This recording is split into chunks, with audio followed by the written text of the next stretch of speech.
Hey. Time for another out of this world story from our space.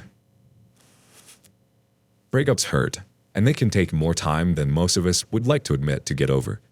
While there's nothing wrong with taking all the time you need to heal, there is a myriad of things you should not do while on that road to healing. Today on our space, we'll learn a few of those things. Love thy neighbor? This OP takes that to heart. Came home from a work trip 2 days early to surprise my partner. My worst nightmare came true. So I, 28 male, went on a work trip for a week and told my partner of 3 years, ex, 31 female, I was coming home on Sunday, but I had actually booked to fly in yesterday and take her on a surprise date on her birthday, Friday, which I otherwise would have missed. Messaged ex happy birthday yesterday morning and asked what she was doing for the day, to which she replied she would be having wine and movies with her friend Y, 30 female, who lives in our apartment block. I reiterated I could not wait to be home on Sunday. She said she couldn't wait and that she loves me. It has been really hard to write and relive this, but when I got home, I parked out the front of the building and out on the street, and when I walked through the code gate, I could not see lights on up by her balcony. I did see Y's lights on, so I assumed X would be at her place. I did not even have to enter as her place is on the ground level, and I saw through her window she was on her couch watching TV alone. I figured maybe X was out, so I walked up our 3 flights of stairs, and as I approached the door, I could hear it, and my heart just sunk. The sound of R&B music, moaning and knocking. The door was not even unlocked, and where it is positioned is when opened is in direct view of our bedroom. I just slightly opened the door and saw my girlfriend straddled on top of who I instantly recognized to be a guy from the gym we go to. I think what stood out to me more was it looked like it was unprotected sex, as I could see everything. I quietly closed the door, and my soul just felt like it floated out of me. I knew they never heard me or noticed the door. I sat on a step for a good 5 minutes to process. This has always been my worst nightmare, but to literally have it play out exactly how I dreaded, another man in her bed, just gripped at the heart. I could not cry as it felt so surreal. Was this really happening? Am I dreaming? The continued sounds quickly brought me back to earth. I got up and walked out of the building and towards the front gate. Y had spotted me through the window and called out to me and waved, gesturing me to come over. I do get along very well with her, and in the past, she has told X how highly she thinks of me as a friend, too. She has openly told X she finds me attractive, and if I had single friends who were also my nationality, New Zealand, we kind of had a chemistry between us from the first time I met Y, but that always stayed buried in my mind. I put on a brave face and walked into her apartment. We hugged and she asked what I was doing home early. I told her I had dates mixed up and that wasn't she not meant to be having birthday drinks with X? She seemed confused and told me that she said X was going out for drinks with some of our gym friends. Go figure. I instantly burst out in tears and cried for what felt like forever, and she got quite worried asking what was wrong, did something happen to me, etc. I struggled for words, but it blurted out that I had just walked in on the 2 of them in her bed. Her face turned so white, and she just hugged me and started to cry too. She knows I'm a joker, but I think she knew this was no joke. I just started talking out of frustration. I did not know what to do. They could be up there all night, and that this was my nightmare. We had no issues in our relationship other than her lack of interest in sex, once every 6 weeks. It's a wonder I lasted 3 years with her, and I accepted that a long time ago. Y laughed through her tears and told me she has always been single and not had sex the entire time she knew me, and joked that maybe we could both use it. This actually made me laugh a bit too, and I hugged her, thanked her, and for a second forgot X was upstairs cheating on me. I asked her if I could stay there for the night as I had nowhere to go, and I slept on the couch. I'm still here a day later. I watched the guy leave in the morning and watched in tears when he came back this evening. I am meant to be home tomorrow afternoon. I have not texted X all day, but she has not texted me either. Truth be told, the only comfort I have now is with Y. How do I deal with X? Do I walk up there and interrupt? Do I call? Ask for an opinion. The community shall give it to you. KQH Babies starts us off. I'm a petty person. I take a pic of him entering the apartment, wait till they leave, then grab my stuff. When she notices it missing, send her the pic and tell her you've been back since Friday, but hated to interrupt her birthday ride. You'll be back at some date to get the furniture. Don't let her have it all. Next piece of advice from 33 Say What 33. Not married? It's over. Want a family one day? It won't be with her, so move on. Thank your parents for always being nice to you, but cheating is not something you tolerate. Go get your stuff with a friend. Stay calm. Never lose your cool. Make sure you tell her in person. Her response is key. If marriage was ever discussed, remind her that that's gone. Don't tell her what you know. Just pack your stuff because she's not faithful. If she begs for you to stay, tell her to write down the timeline of the cheating. Who, what, when, where, how. She'll only want to confess what you know. Then she'll get angry at you. Just chuckle and say, yep, they always blame others when they're cornered. Go get boxes. It's over. Stay cool no matter how much she yells or cries. One more from the community, from Ill-Tempered, 1978. Find another place to stay and leave her. Don't even give her closure. That's my opinion. It doesn't matter how many times she cheated, all that matters is that she did.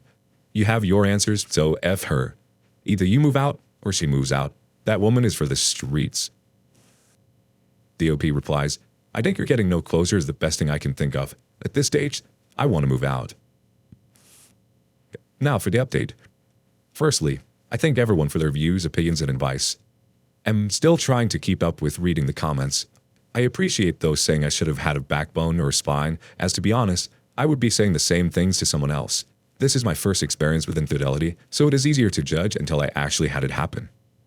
Anywho, before I tell what has happened today, I will answer a few questions. Me. I have my own business and run it end-to-end by myself. I travel maybe 3 times a year to meet with production facilities and doing quality checks for my product. Physically, I'm 6'6", 124 kilograms, and I play rugby and have done a lot of boxing, so I can definitely defend myself. However, I do not go around using that. I absolutely tower over that piece of crap guy in every way. I earn a very comfortable living, as does X, so a split will not financially cripple either of us, and we are not married. The tears have been shed, and I realize this is a blessing in disguise, and I know what I need to do.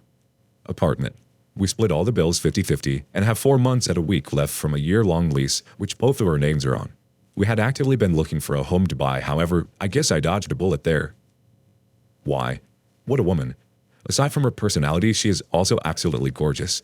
How she is and always has been single, I will never know, and she has not been intimate with anyone over 3 years, according to X. She's been on my side to it all, without saying a cruel word about X. She understands it was a bad thing to do towards me, and that it does not involve her.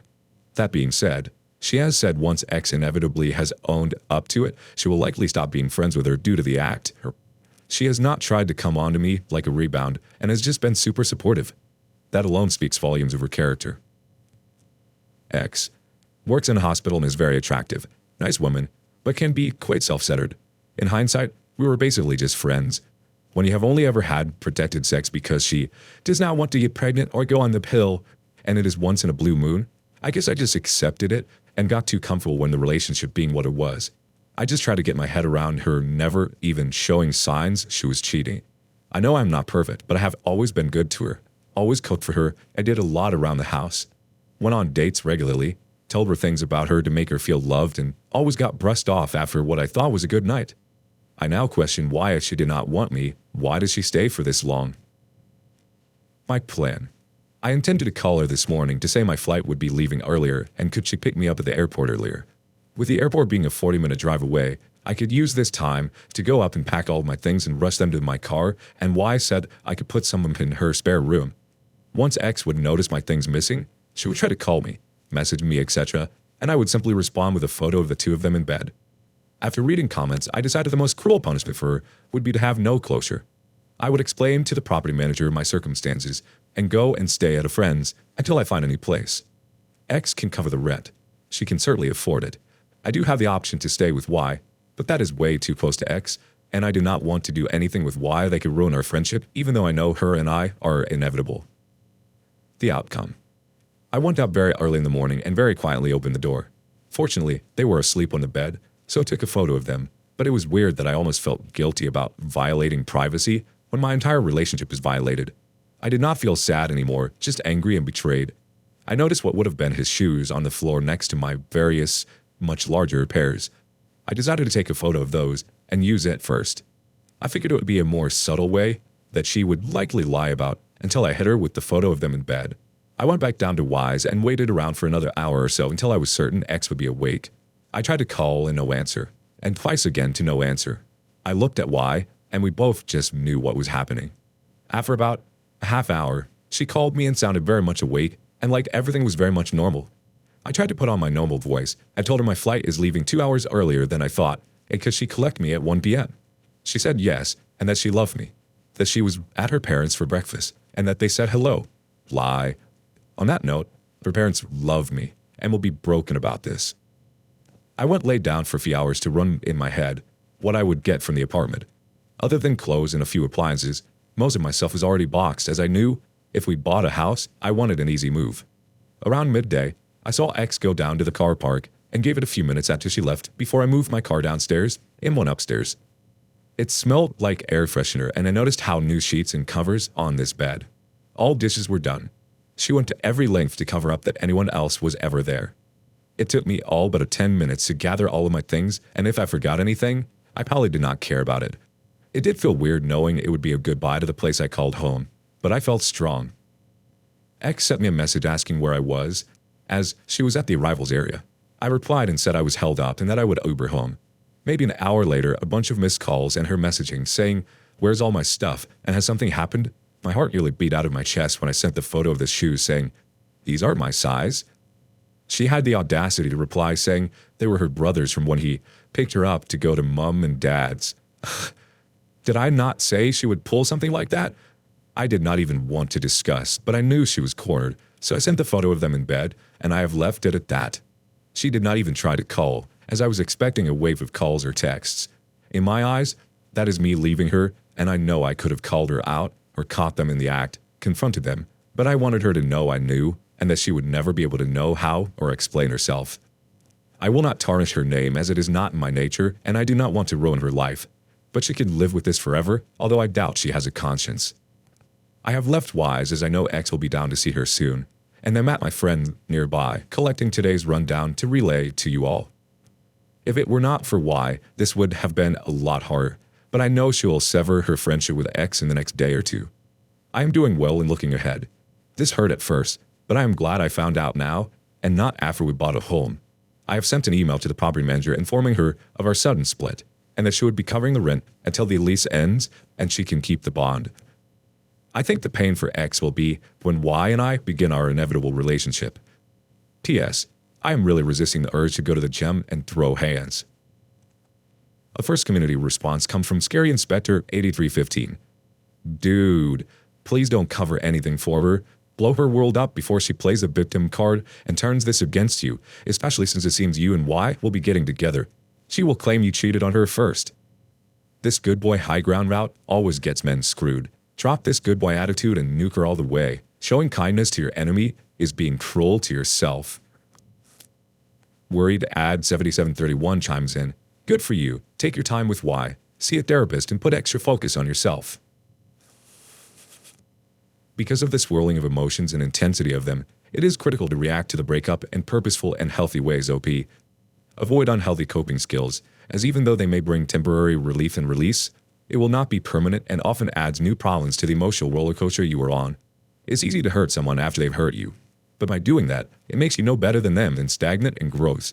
It's natural to feel the desire to lash out at your ex, directly or indirectly, but it's not smart to actually do so. When those feelings arise, take a deep breath and ask yourself, 1.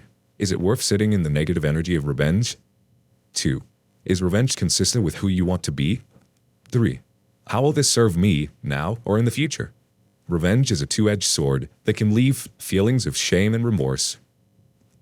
Tell us your thoughts in the comments below. Thank you for joining us today in our space. Don't forget to like and subscribe and hit that notification bell so you don't miss out on our next video. See you next time.